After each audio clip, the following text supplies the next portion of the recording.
Coronavirus, la pandemia. ¿Cuáles son los síntomas? ¿Cómo se transmite? ¿Qué puedo hacer para protegerme y prevenir la propagación de la enfermedad?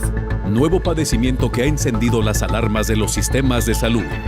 Coronavirus, la pandemia.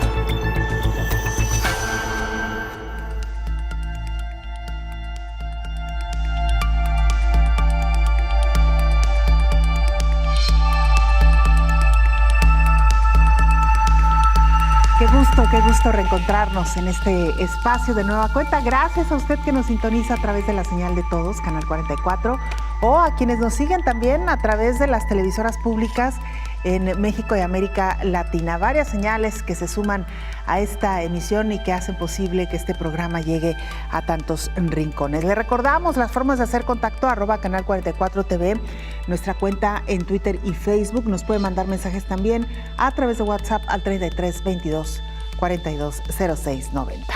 Hoy hablaremos sobre los riesgos de la variante Delta en la niñez previo al regreso a clases. En tiempos de COVID-19, el sistema educativo en los diferentes países deberá centrarse en la flexibilidad, adaptabilidad y creatividad en seguridad y educación sanitaria. Países inician las primeras etapas para el próximo retorno a clases en medio de la acelerada propagación de la variante Delta. En riesgo la salud de la población infantil con el cierre de unidades médicas por la pandemia. El esquema de vacunación global está incompleto. Hoy hablaremos también de esto. La Organización Mundial de la Salud alerta a prevenir enfermedad coronaria en la población infantil. Corren el riesgo de desarrollar síndrome inflamatorio multisistémico. Todo un tema hoy en la víspera del regreso a clases en algunos países, sobre todo cuando se habla del regreso presencial. Vayamos con nuestra compañera Isaura López Villalobos para que nos ponga en contexto. Garantizar la salud de millones de estudiantes para el próximo ciclo escolar es el llamado puntual que hacen los padres de familia, mientras que los organismos internacionales en materia educativa señalan que no puede esperar más tiempo la reapertura de las escuelas. Los planteles educativos se han mantenido cerrados por 19 meses ante el temor de las autoridades sanitarias y los gobiernos de que la COVID-19 y las variantes de preocupación causen un estrago mayor a la población infantil. La estructura educativa es un gran desafío. La preocupación se extiende en cada rincón del planeta Tierra ante los desenlaces que ha pasado en aquellas escuelas que abrieron sus puertas en meses pasados y tuvieron que cerrar ante brotes del coronavirus. Las actuales condiciones de la emergencia sanitaria internacional pone a la educación en un lugar excepcional. Cada sistema busca alternativas para prevenir contagios masivos en la población infantil. Sin embargo, la mirada está fija para el próximo ciclo escolar ante la ola pandémica que actualmente se vive a nivel mundial.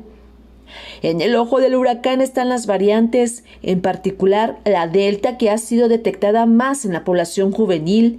De ahí el miedo también de que pueda ser más agresiva en las niñas, niños y adolescentes, quienes por 1 año y medio se han mantenido en casa, estudiando de forma virtual. El Sistema Mundial de Salud se enfrentará a la prueba de fuego. Deberá prepararse para recibir a las y los millones de estudiantes de los primeros niveles, tomando en cuenta que un porcentaje tiene enfermedades crónicas degenerativas, principal factor de riesgo para que la enfermedad coronaria se agrave, además de que no están vacunados contra el coronavirus. Para tener un entorno educativo alejado del virus SARS-CoV-2, deberá establecerse, señalan expertos, medidas focalizadas con un monitoreo sistemático de cada área a fin de detectar a tiempo el virus y aplicar de manera inmediata los protocolos de bioseguridad. En tiempos de la gran crisis sanitaria, indican que el sistema educativo en los diferentes países deberá centrarse en la flexibilidad, adaptabilidad y creatividad en seguridad y educación sanitaria. Informó Isaura López Villalobos. Vamos ahora con nuestro compañero Pablo Gómez, corresponsal de la agencia EFE, para que nos presente el informe diario de la Organización Mundial de la Salud. Pablo, qué gusto escucharte. Adelante con el reporte. Hola, ¿qué tal? Buenos días, Belén. Buenos días a todo el auditorio de Canal 44. Los casos de COVID-19 oscilan alrededor de los 196 millones en el mundo, según los últimos datos notificados por la Organización Mundial de la Salud. En cuanto al total de fallecidos a nivel global, ronda ya los 4,2 millones. Repasando por regiones, América sobrepasa los 76 millones y medio de casos positivos y presenta alrededor de 2 millones de muertes. Le sigue Europa en ese ranking con unos 60 millones de contagiados y más de 1,2 millones de fallecidos.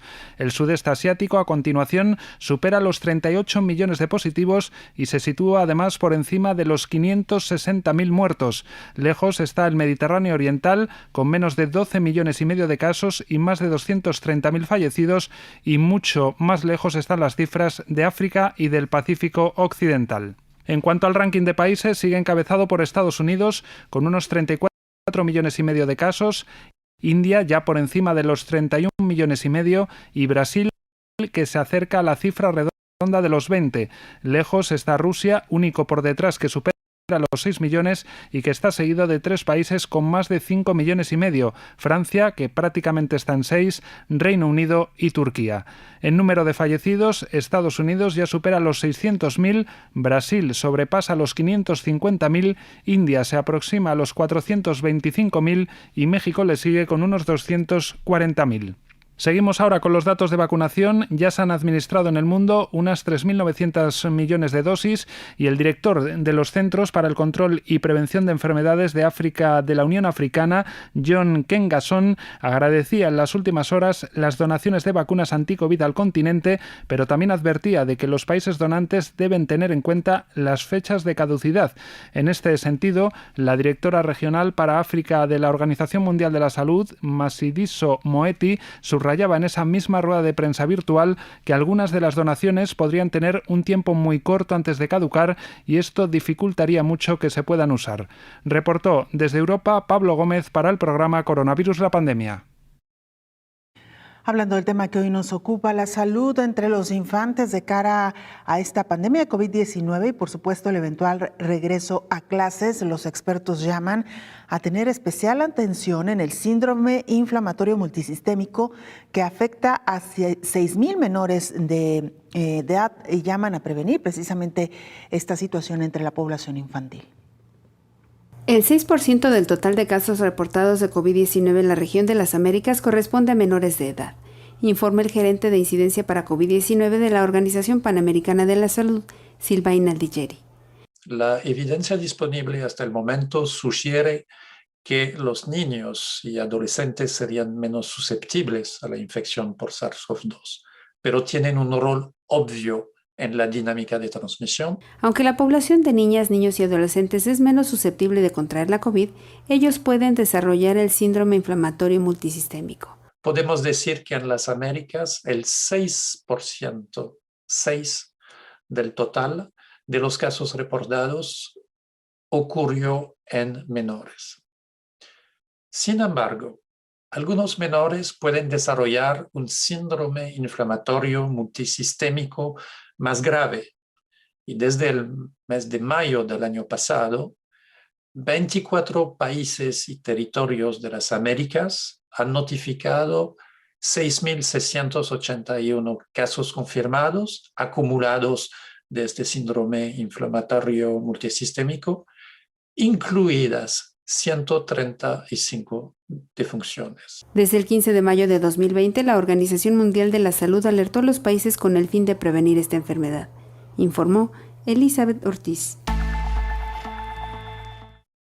Acatar las medidas preventivas sanitarias en los salones de clases será especial para prevenir contagios del virus SARS-CoV-2.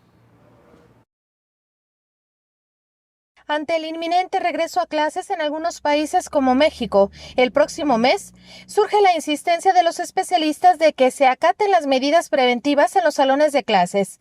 Hasta que un niño esté completamente vacunado contra la COVID-19, cuando se encuentra en el interior debe continuar usando cubrebocas y mantener una distancia física segura de las personas con las que no vive y que pueden tener el virus. Cualquier persona que no esté vacunada también debe usar mascarillas faciales al aire libre en entornos de grupos grandes o cuando no sea posible el distanciamiento físico. Todos los niños de 2 años en adelante, incluidos la mayoría de los niños con condiciones especiales de salud, pueden usar mascarillas faciales de manera segura, salvo en raras excepciones. Sin embargo, los niños no deben usar una mascarilla si son menores de 2 años debido al riesgo de asfixia, señaló la Academia Americana de Pediatría. Además, toda persona que esté inconsciente o que no pueda quitarse una cubierta facial por sí sola no debe usarla. Los niños de 2 años en adelante que aún no estén completamente vacunados, salvo en raras excepciones, deben usar mascarillas cuando están en el salón de clases de la escuela, en la guardería, cursos de verano o campamento, y mientras participen en actividades grupales como en la mayoría de los deportes de interior y al aire libre que requieren un contacto cercano. También deben usar mascarillas cada vez que no puedan mantenerse a una distancia segura de otras personas, como en la tienda de comestibles. Todos deben seguir usando los cubrebocas cuando viajen en un avión, autobús, tren u otro medio de transporte público y en el aeropuerto o la estación, informó Rocío López Fonseca. El Fondo de las Naciones Unidas para la Infancia, o UNICEF, urge al regreso a clases.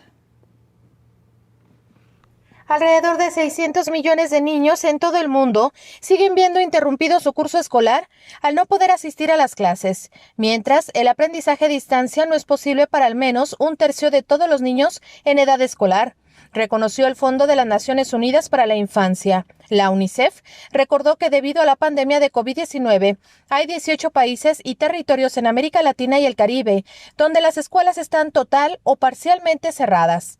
La situación en Asia y el Pacífico tampoco es optimista y sus escuelas continúan cerradas en casi la mitad de los países durante más de 200 días, mientras que en África Oriental y Meridional 4 de cada 10 niños no van al colegio.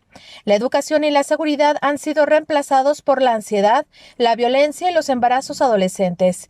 El organismo internacional estima que más de 32 millones de niños están fuera de la escuela debido a los cierres por la pandemia o por no haber regresado una vez que sus escuelas abrieron a principios de este año. Esto se suma a los 37 millones de niños que se calcula que estaban sin escolarizar antes de la pandemia. La UNICEF recordó que el aprendizaje a distancia no es posible para al menos 1/3 de todos los niños en edad escolar. Recordó que no hay mejor inversión que la educación e indicó que la escolarización aumenta los ingresos de los países un 10% al año. Reiteró que las escuelas cerradas no deben continuar cerradas, aunque reconoció que los gobernantes se enfrentan a una gran disyuntiva. Considera que las escuelas deberían ser las últimas en cerrar y las primeras en reabrir, y destacó que los centros de enseñanza primaria y secundaria no están entre los principales impulsores de la transmisión del coronavirus, informó Rocío López Fonseca. Voy a hacer una muy breve pausa, regresamos con más.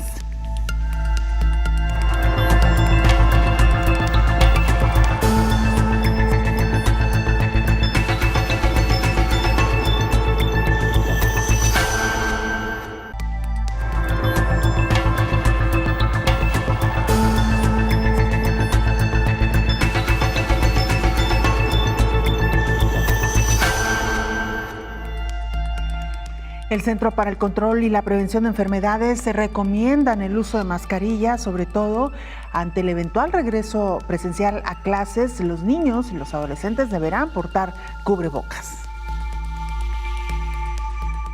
Los Centros para el Control y la Prevención de Enfermedades de Estados Unidos emitieron una nueva guía sobre la importancia de tener todas las escuelas abiertas para la instrucción en personas a tiempo completo en el otoño en el país.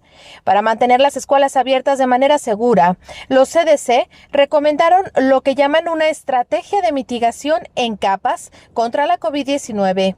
Esta es una estrategia sistemática que involucra múltiples intervenciones para reducir el riesgo, como incluir el uso de mascarillas al interior para estudiantes y maestros no vacunados. Específicamente, los CDC dicen que llevar mascarillas en interiores es importante para las personas no vacunadas. Eso se debe a que las personas no vacunadas todavía tienen un alto riesgo de contraer y transmitir el coronavirus. La vacuna protege muy bien a las personas. Recomiendan pruebas semanales para los estudiantes y el personal no vacunados, que podrían ser más frecuentes para las personas involucradas en ciertas actividades extracurriculares de mayor riesgo. Y también hay otras medidas de mitigación, como mejorar la ventilación y mantener a los estudiantes en casa cuando tienen cualquier síntoma posible de COVID-19. Todas estas medidas sumadas reducirán sustancialmente el riesgo de transmisión en las escuelas. A decir de especialistas, muchas escuelas no podrían tener a todos los niños de regreso a tiempo completo y aún mantener una distancia de 2 metros. Es por eso que los CDC recomiendan que se debe tratar de mantener una distancia de 90 centímetros y emplear otras medidas de mitigación para compensar la diferencia si es necesario, informó Rocío López Fonseca. El inicio de las clases será para estos niños y quizá para muchos adolescentes sin que hayan sido todavía vacunados. Debido a que no acudieron a la vacunación contra enfermedades distintas a la COVID, hay niños que quedaron vulnerables a infecciones mortales y prevenibles, advirtió la directora de la Organización Panamericana de la Salud. Los trastornos e interrupciones en el nivel primario de atención han empeorado a través del curso de la pandemia y las consecuencias han sido devastadoras, especialmente en el caso de las inmunizaciones de rutina. Más de 300,000 niños, principalmente en Brasil y México, no recibieron sus inmunizaciones el año pasado, lo cual los dejó vulnerables a infecciones prevenibles que son, sin embargo, mortales. La cobertura de la primera dosis de la vacuna contra el sarampión se redujo 10% en 8 países de la región, incluidos Venezuela, Panamá y Brasil, y cayó hasta 20% en Suriname. De no revertir la tendencia, la región corre el riesgo de sufrir una avalancha de problemas de salud cada vez más graves, agregó. Además, pronto la COVID-19 no será la única crisis de salud que requiera la atención de los países. Por ello hizo un exhorto a que las naciones se aseguren de que en su respuesta a contrarrestar a la COVID-19 no se queden atrás otros servicios de salud esenciales como es la vacunación ordinaria, informó Elizabeth Ortiz. Esta noticia que ha dado la vuelta al mundo en las últimas horas. En Israel se autoriza una tercera dosis de la vacuna de Pfizer para los mayores de 60 años. Israel autoriza una tercera dosis de la vacuna contra la COVID-19 a personas mayores de 60 años. Así lo anunció el primer ministro Naftali Bennett, quien señaló que la decisión se basó en abundante investigación y análisis, así como en el riesgo que presenta la variante Delta. Esta tercera dosis será administrada a aquellas personas que superen la edad mínima establecida y que hayan recibido su segunda dosis hace al menos 5 meses. La medida llega después del anuncio de Pfizer de que una tercera dosis de su vacuna puede impulsar con fuerza la protección contra la variante Delta, esto frente a un esquema de 2 dosis. El Ministerio de Sanidad israelí ya había autorizado la administración de una tercera dosis a adultos inmunodeprimidos y 2,000 personas ya recibieron el refuerzo. Tras algunos meses de cuasi normalidad, Israel, uno de los países que más rápido logró vacunar a un alto porcentaje de su población, ha vuelto a aplicar algunas restricciones tras registrar un lento pero repentino aumento en los contagios.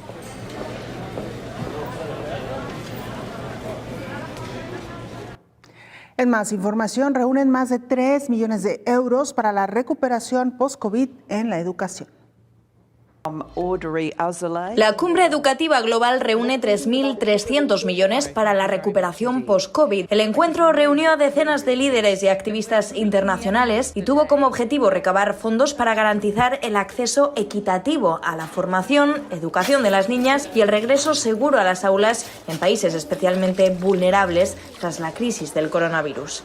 Entre las aportaciones, España donará 20 millones de euros, según anunció en una comparecencia vía vídeo el presidente del gobierno español, Pedro Sánchez, que consideró el acceso igualitario global a la educación de calidad como el único camino hacia las sociedades inclusivas. El Reino Unido, por su parte, aportará a la Alianza Mundial para la Educación 600 millones de dólares. Y entre los participantes en la cumbre destacó también el director de la Organización Mundial de la Salud, Tedros Adhanom, que participó con un mensaje en el que comentó cómo los cierres de los colegios por el coronavirus han agravado las desigualdades entre los estudiantes. Coincidió en este punto la joven Malala, Premio Nobel de la Paz, que se centró en su intervención en el impacto de la crisis climática en la educación y en la brecha de género entre alumnos. Mire, en China han detectado 64 nuevos casos de coronavirus, 21 de ellos por contagio local. La Comisión Nacional de Sanidad de China anunció la detección de 64 nuevos positivos de coronavirus, 18 de ellos en la provincia oriental de Jiangsu, escenario de un pequeño rebrote en los últimos días. Las autoridades sanitarias también informaron de la detección de 25 nuevas infecciones asintomáticas, aunque Pekín no las computa como casos confirmados.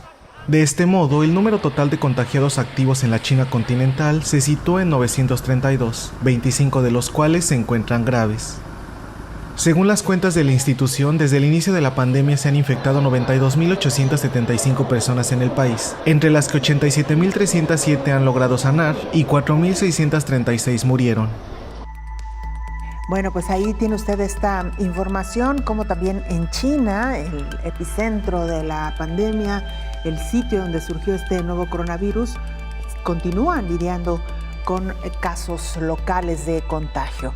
Vamos a la línea telefónica para saludar al doctor Héctor Raúl Pérez Gómez, quien como todos los días nos acompaña en este programa. Doctor, ¿cómo le va? Bienvenido.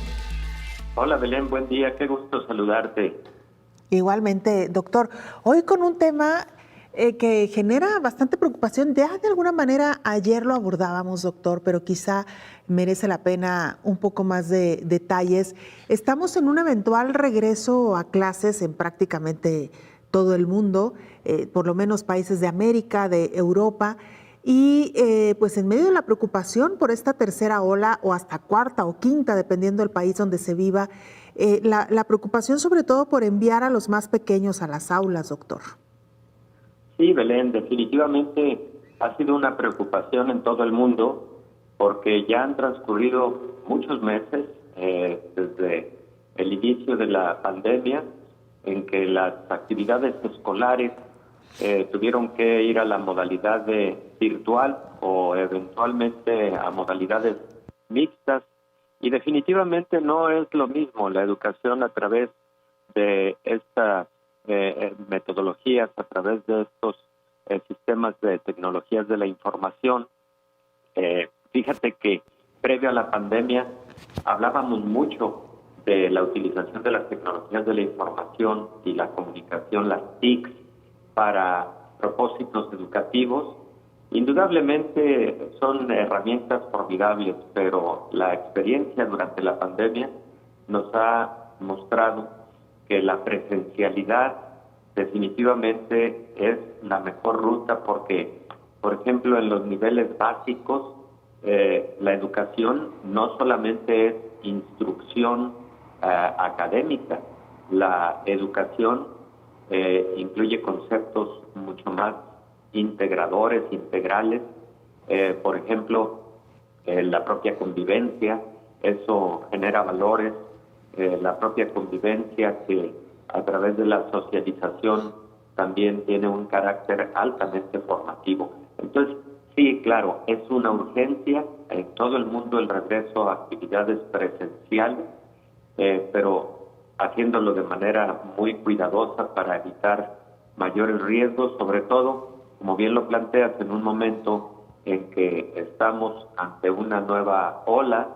de la pandemia y en un momento en el que además estamos lidiando con nuevas variantes que son más transmisibles, como el caso de la variante Delta. Claro. Doctor, algunos países que decidieron el regreso a clases presencial han argumentado que es más importante la salud emocional, digamos no más importante, pero sí tan importante la salud emocional como la salud física. Específicamente el presidente de México, Andrés Manuel López Obrador, está priorizando precisamente la salud emocional de los niños para que regresen a las escuelas. Él ha mencionado pues que esta pandemia ha causado muchos estragos, sobre todo entre los más pequeños. ¿Cómo ponderar y cómo entender que hay también razones para el regreso a clases, doctor? Bueno, sí, la salud debe entenderse como un estado integral en donde no solo la salud física es importante, también lo es la salud mental. Y en los niños, en los adolescentes, en los jóvenes en general, el impacto a la salud mental que ha generado la pandemia y sobre todo el no estar en actividades escolares presenciales ha sido de gran impacto emocional. Entonces, creo que ese es otro de los motivos por los que se está haciendo un gran esfuerzo, por ejemplo, en México, para el retorno a clases de forma presencial en próximas fechas. Claro que Belén se ha postergado en algunos lugares, en algunos estados de la República Mexicana, la fecha del reingreso a las escuelas de manera presencial. Se ha postergado por un par de semanas, 3 semanas, ha sido variable dependiendo del estado de la República, pero precisamente por cómo se ha venido comportando en las últimas semanas la pandemia de COVID-19, para el estado de Jalisco sabemos que el incremento ha sido de más del 300% de incremento en el número de nuevos casos en las últimas 4 semanas, y esto que estamos viviendo pues no hace condiciones propicias para el regreso a clases de manera presencial. Se ha anunciado, por ejemplo, por parte de la propia Universidad de Guadalajara, que será hasta el día 30 de agosto cuando se haga una nueva definición respecto de si se puede volver a clases presenciales o al menos a una modalidad híbrida, pero originalmente estaba previsto que el 10 de agosto volveríamos a actividades en modalidad híbrida, en donde la mitad del estudiantado estaría en aulas y la otra mitad estaría a través de plataformas digitales. Se postergó hasta el día 30 de agosto para el 1 de septiembre estar revalorando la situación epidemiológica. Y es que no puede ser de otra manera. Tú no puedes anticiparte por mucho tiempo para decir en determinada fecha volveremos a actividades escolares. Esa decisión se debe tomar ya muy cercana a la fecha, dependiendo cómo se esté comportando la pandemia. Así es, doctor. Si me lo permite, hacemos una muy breve pausa y regresamos. ¿Cómo reducir los riesgos para el regreso a clases en medio de esta pandemia? Con esto y más regresamos, doctor. Por supuesto, gracias. La pausa, regresamos.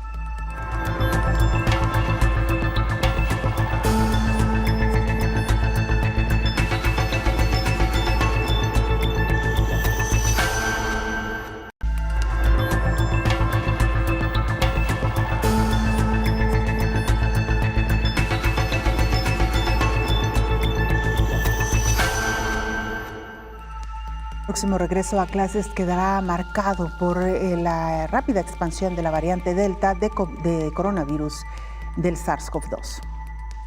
Distintos países ya iniciaron las primeras etapas para el regreso a clases justo cuando la variante Delta se propaga con mayor rapidez. Varias naciones informaron al Banco Interamericano de Desarrollo sus planes de reapertura de las aulas después de la irrupción del virus SARS-CoV-2. Chile. El Ministerio de Educación estableció el 1 de marzo como fecha de regreso presencial a las aulas, incluidas las clases para niñas y niños que asisten a jardines infantiles. El retorno se inició de forma voluntaria, gradual, flexible y segura. Argentina. Cerca de la mitad de las provincias han avanzado en reaperturas graduales de las escuelas con prioridad en grupos poblacionales, para lo cual se estableció un esquema de presencialidad cuidada con el fin de cumplir con los 180 días de clases y priorizar el retorno presencial en todos los niveles y modalidades de acuerdo con la situación epidemiológica de cada localidad. Perú. Las clases comenzaron el 15 de marzo de manera remota y las clases presenciales dependerán de la situación epidemiológica. Colombia. El 59% de las secretarías de educación han reportado el inicio de actividad académica con alternancia, lo que representa un retorno gradual, progresivo y seguro de los estudiantes a las clases presenciales en todos los niveles educativos. México. El 7 de junio de 2021, 1.6 millones de alumnos de todos los niveles educativos, incluyendo la educación inicial y preescolar, regresaron a clases presenciales en 24,000 escuelas en modalidad mixta y escalonada en municipios con bajos índices de positividad a COVID. Apenas este 29 de julio, el presidente de la República, Andrés Manuel López Obrador, dijo que es indispensable que se regrese a clases. El lunes 30 de agosto está programada la reapertura de escuelas en todo el país en medio de la tercera ola creciente de contagios, informó Elizabeth Ortiz. Regresamos a la charla con el infectólogo Héctor Raúl Pérez Gómez. Doctor, antes de irnos a la pausa, dejamos esta pregunta en la mesa. ¿Cómo hacer para reducir los riesgos en medio del inminente regreso presencial a clases, doctor? Pues fíjate, Belén, que efectivamente los Centros para Control de Enfermedades acaban de publicar hace un par de días la guía para la prevención del COVID-19, particularmente en escuelas de nivel básico, y me refiero pues a primaria, secundaria. Es evidente que depende del nivel educativo, las guías pueden tener una adaptación porque puede ser quizás más fácil el control de la pandemia, por ejemplo, en los niveles universitarios, pero en el caso de educación básica, en donde son predominantemente niños y adolescentes los que son atendidos en estos niveles, los CDC de Atlanta han sido enfáticos en lo importante que es el uso de cubrebocas, particularmente en espacios completamente cerrados, para reducir este riesgo de transmisión. Ellos siguen señalando que lo ideal es mantener por lo menos 6 pies de distancia entre persona y persona, esto significa 1.8 metros, pero bueno, incluso señalan que hasta 3 pies de distancia entre persona y persona podría ser de utilidad. Lo ideal son 6 pies de distancia entre persona y persona. El segundo aspecto en el que ellos son enfáticos es que los profesores y todos los adultos que participan en el entorno educativo presencial estén vacunados. Si bien los niños menores de 12 años no están vacunados prácticamente en ninguna parte del mundo, y en los Estados Unidos los mayores de 12 son los que han tenido este beneficio, bueno, esa situación pues lleva a la necesidad del uso de mascarillas en espacios cerrados, particularmente en mayores de 2 años de edad. De igual manera, bueno, se señala por parte de esta misma guía que en el caso de mayores de 12 años de edad, pues sí se haga un esfuerzo para que todos estén en lo posible vacunados a partir de esa edad. Y bueno, Belén, no tengo la menor duda de que en muy poco tiempo el beneficio de la vacunación en algunos países va a abarcar a niños más pequeños, probablemente de 5 años en adelante, porque los protocolos de investigación ya están muy próximos a publicarse al respecto. El problema somos los países que no tenemos vacunación todavía para los niños o los adolescentes de 12 años en adelante. En estos momentos la mayor parte de países en el mundo tienen autorizada la vacunación solamente para mayores de 18 años, y no en todos se ha iniciado vacunación en estos grupos de edad de personas tan jóvenes. Por otro lado, los Centros para Control de Enfermedades señalan el que es importante que los espacios de los centros escolares se aprovechen al máximo para que, por ejemplo, aquellos que son espacios semiabiertos se prioricen por encima de los espacios cerrados. Y finalmente también ellos sugieren que por ningún motivo se pierda de vista el que un pequeño que está teniendo algún síntoma respiratorio, número uno, se evite llevarlo al centro escolar, se evite llevarlo al plantel, y los padres en lugar de esto lo lleven a recibir atención médica porque puede tratarse de un cuadro de COVID-19. La misma situación para los docentes, y que si se llegara a presentar el inicio de síntomas durante la jornada escolar, durante ese día en específico, bueno, que el pequeño sea aislado del resto de los compañeros para recibir atención médica y se proceda en busca del diagnóstico, en búsqueda del diagnóstico y del tratamiento oportuno. En general, estas son las medidas, Belén, que dictan los Centros para Control de Enfermedades, y claro, piden que las autoridades escolares estén en comunicación permanente con las autoridades sanitarias para que cualquier brote sea controlado de forma rápida, de manera eficiente, y entonces se pueda tener en un momento dado el control de un brote epidémico en ese centro escolar en específico. Estas son las medidas, las guías que está publicando y actualizando el Centro para Control de Enfermedades de Atlanta. Recordarás que ya habíamos platicado de las guías que había publicado el CDC hace aproximadamente 6 o 7 meses, Belén. Bueno, estas las ha actualizado precisamente porque la diferencia más importante que hay en este momento es, número uno, la presencia de la variante Delta, que es más transmisible, y número dos, el que ya para algunos jóvenes existe la posibilidad de vacunación. Claro, doctor, hay quienes nos preguntan si este eventual regreso a clases no implicará un riesgo adicional para incrementar el número de casos o el número de contagios en las diferentes ciudades, en los diferentes países, doctor. Sí puede representar un riesgo, Belén. De hecho, pues recordemos que este intento por el regreso a clases presenciales se ha hecho en diferentes momentos, y en estos diferentes momentos se ha dado marcha atrás por la intensidad que pueda estar teniendo la pandemia en algún lugar en específico, en alguna región en específico.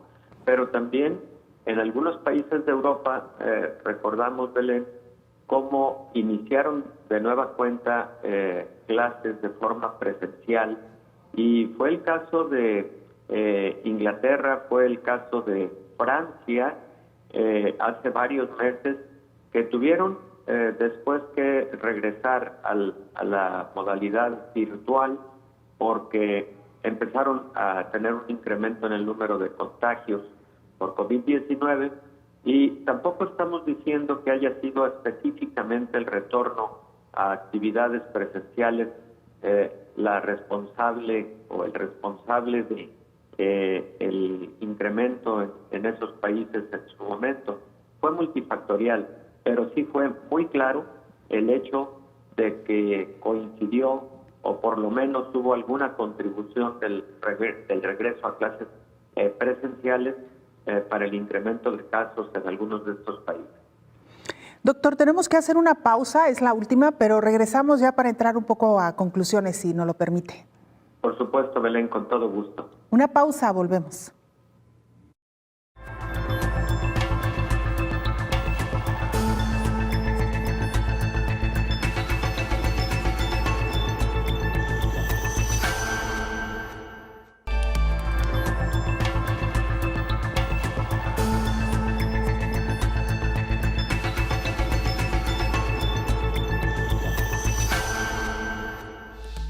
Estamos de regreso en este programa especial recordándole las formas de hacer contacto.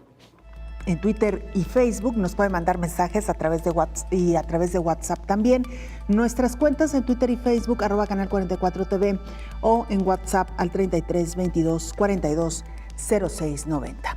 Y mire, vaya esta declaración del presidente de Estados Unidos, Joe Biden, sobre la exigencia para que los trabajadores de la salud se vacunen. El presidente de Estados Unidos, Joe Biden, ha anunciado este jueves que obligará a todos los trabajadores de su gobierno a demostrar que están vacunados si no quieren someterse a un test regularmente. El anuncio de Biden, que también pidió al Pentágono obligar a vacunarse a todos los militares del país, coincide con un preocupante aumento de los casos de COVID-19 vinculado al avance de la variante Delta en Estados Unidos, que está obligando a dar marcha atrás a algunas medidas de reapertura. Ahora las dudas se centran en qué pasará con aquellos que no están vacunados, pues que tendrán que llevar mascarilla en el trabajo y someterse a una prueba de coronavirus de forma semanal o incluso 2 veces por semana. También deberán mantener la distancia de seguridad y no podrán participar en viajes oficiales.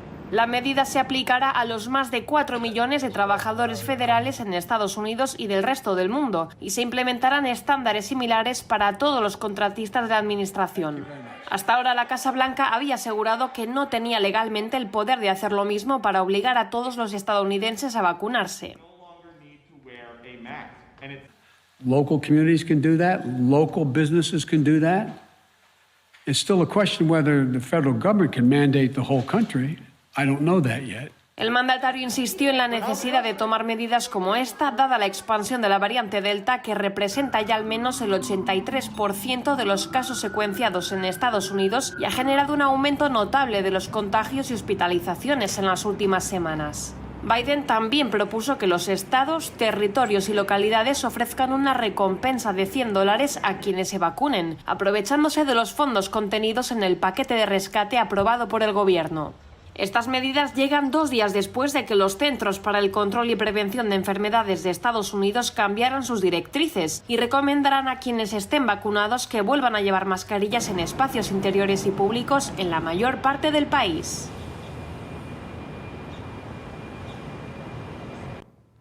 Doctor, nos llegan algunas preguntas por parte de la audiencia. Vamos a tratar de sacar algunas de ellas que son constantes.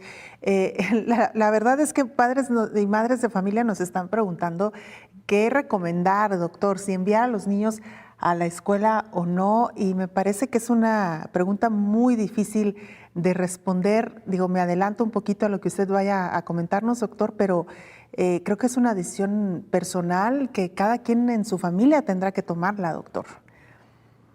Sí, Belén, definitivamente esa es la gran pregunta y es la que cotidianamente recibimos en todos los lugares en donde estamos. En nuestro programa esta pregunta ha sido recurrente. Mira, Belén, por principio de cuentas, el mejor momento para el retorno a clases está por definirse. Todavía estamos en un ascenso de la curva pandémica y bien pueden tomarse decisiones diferentes en las próximas semanas. Número 2, si llegara el momento en el que el retorno presencial, como hasta ahora se ha sugerido, sea voluntario y que algún sector de la población en donde se decida continuar a través de la forma virtual, plataformas virtuales, sin detrimento del desempeño escolar, bueno, pues ahí es en donde está la clave de esta pregunta. Yo contestaría lo siguiente. Primero, que identifiquen que las medidas sanitarias adoptadas por el plantel escolar están siendo de la calidad que la autoridad sanitaria ha dispuesto en un momento dado. Segundo, por supuesto que en el caso de niños que están presentando algún síntoma no deben llevarlos a la escuela, ya lo decíamos en el segmento anterior. Pero tercero, y ayer lo platicábamos en el programa, Belén, y esto me sorprende que no esté señalado con detalle en la guía publicada por los Centros para Control de Enfermedades. Muchos niños ya tuvieron COVID. Muchos niños ya desarrollaron anticuerpos contra el SARS-CoV-2. También pueden haber niños que llegaron a infectarse con este virus, no desarrollaron síntomas o desarrollaron síntomas muy leves y probablemente una determinación de anticuerpos que se realizan en una muestra sanguínea nos podrían mostrar lo que conocemos como su estatus serológico. Si estos niños tienen anticuerpos positivos y estos son anticuerpos conocidos como anticuerpos de alta afinidad, y eso se puede realizar en laboratorios clínicos, bueno, esos niños en particular podrían tener un grado de mayor protección que aquellos niños que no tienen este tipo de anticuerpos y que por lo tanto no tuvieron previo contacto con el virus SARS-CoV-2, no fueron infectados previamente por el virus SARS-CoV-2. Yo creo que este punto debería de estar sugerido en las guías nacionales y en las guías internacionales como pues un mecanismo voluntario para su realización, para aquellos padres de familia pues que tienen esa incertidumbre, que tienen esa gran preocupación de si llevar a los niños para que reinicien con actividades escolares presenciales. Si fuera el caso de mis hijos, Belén, yo por supuesto que les realizaría una prueba de anticuerpos y si estuvieran estos anticuerpos positivos, tendría, mucho más posibilidad de decidir, estaría en mejores condiciones de decidir que sí se presentaran ya a actividades escolares presenciales, por supuesto siguiendo todas las medidas sanitarias de las que hemos hablado previamente, como el uso de cubrebocas, el lavado frecuente de sus manos y el guardar la distancia entre persona y persona, que son las tres medidas más importantes. Incluso estas son medidas mucho más importantes que la mismísima sanitización de las superficies inertes en un determinado lugar, en un determinado centro escolar. Porque ya lo hemos dicho, este es un virus que se transmite por vía respiratoria y no tanto por el contacto con las superficies inertes. Hay que seguirlo haciendo, claro, limpieza y desinfección de las superficies inertes, pero hacer predominar las medidas de prevención de transmisión respiratoria. Claro. Doctor, nos preguntan de que si los centros de control en Estados Unidos han dicho algo sobre a partir de qué edad deberán utilizarse los cubrebocas en los planteles escolares. Recuerdo que hace algunos meses, doctor, incluso se hablaba, si no estoy mal, por parte de la Organización Mundial de la Salud, hablaba de cierta edad en adelante para el uso obligatorio de cubrebocas, doctor.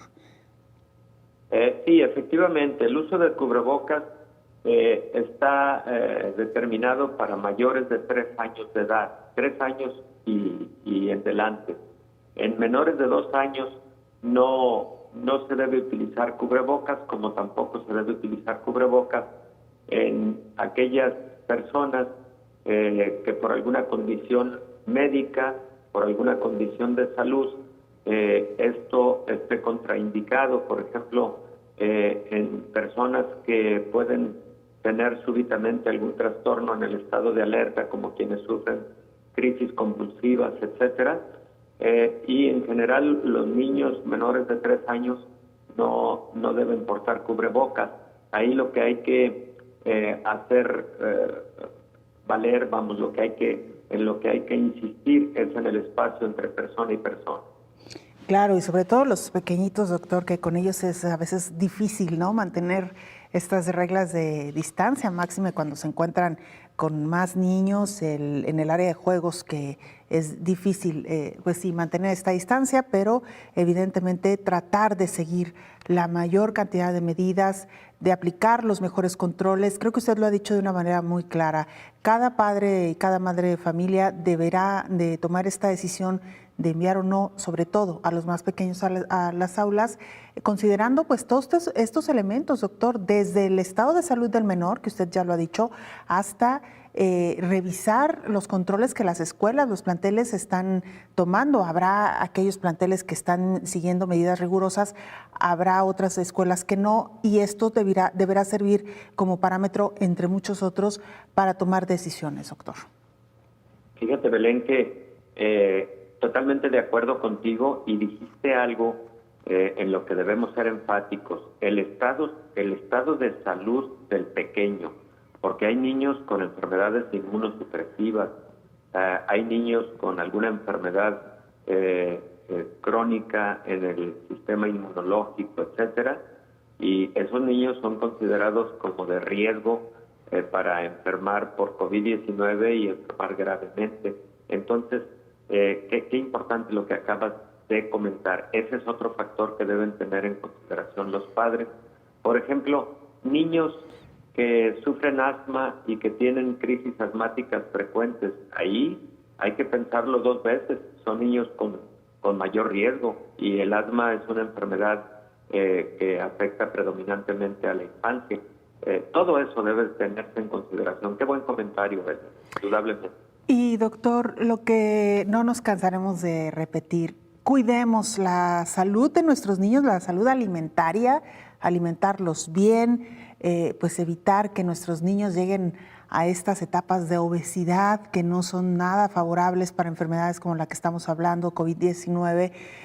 Niños que tengan su sistema inmune fortalecido a través de una alimentación sana, completa, y por supuesto tratar también de ejercitarlos en la medida de lo posible en estos espacios pues reducidos y a veces cerrados en los que tienen que estar. Así que, doctor, pues nos quedan algunas inquietudes en el tintero, ya las iremos desahogando en los próximos días, sobre todo también porque nos preguntan mucho sobre esta nueva comparación que se hace en cuanto al nivel de contagio del virus SARS-CoV-2 con el de la varicela, doctor, que esta nueva variante se transmite con tanta facilidad que es similar a la varicela, pero esto ya lo tendremos oportunidad de hablar en otra ocasión, doctor. Sí, la variante Delta que está predominando en todo el mundo, que hoy por hoy es la que está causando el 70% de las infecciones en Estados Unidos, incluyendo la población pediátrica, incluyendo en estos grupos de edad de pequeñitos que son los que van a ir a la escuela. Doctor, como siempre, muchísimas gracias y que tenga muy buen fin de semana. Un fuerte abrazo, Belén, buen día, gusto en saludarte. Igualmente, doctor, hasta muy pronto. Nosotros nos vamos, gracias por habernos acompañado.